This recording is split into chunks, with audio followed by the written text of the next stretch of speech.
আম্মা জান উম্মে সালামা রাদিয়াল্লাহু তাআলা আনহা থেকে বর্ণিত, উনি বলেন আল্লাহর নবী যখন ঘর থেকে বাইর হইতেন, যখনই আমার ঘর থেকে বাইর হইতেন সাথে সাথে আল্লাহর দরবারে দোয়া করতেন, আল্লাহ আল্লাহুম্মা ইন্নী আউযু বিকা মিন আন আযলিমা ওয়া উযলাম।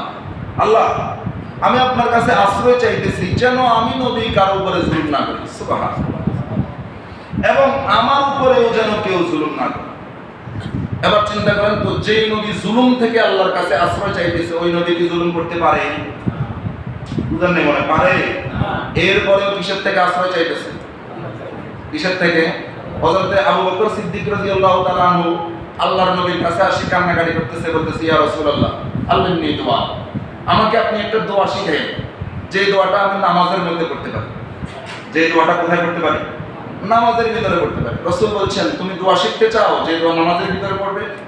বলছে, ইয়া রাসূলুল্লাহ, তুমি বলবে আল্লাহুম্মা ইন্নী যালামতু নাফসি, আল্লাহুম্মা ইন্নী যালামতু নাফসি যুলমান কাসীরা, যেটা দোয়া মাসুরা হিসেবে আমরা চিনি। আল্লাহুম্মা ইন্নী যালামতু নাফসি যুলমান কাসীরা ওয়া লা ইয়াগফিরুয যুনুবা ইল্লা আনতা।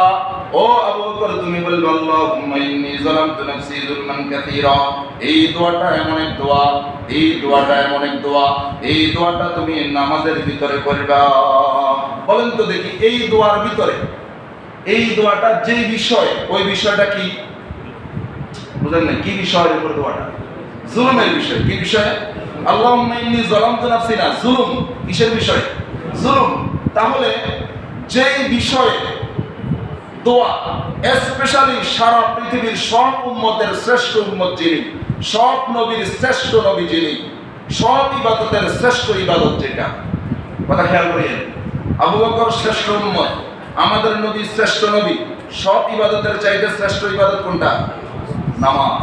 নামাজ নামক শ্রেষ্ঠ ইবাদতের ভিতরে নবী, শ্রেষ্ঠ নবী, শ্রেষ্ঠ উম্মতকে স্পেশালি শ্রেষ্ঠ দোয়া শিখাইছেন। ওই দোয়াটা কি বিষয়ে? জুলুমের বিষয়। কিসের বিষয়ে? জুলুমের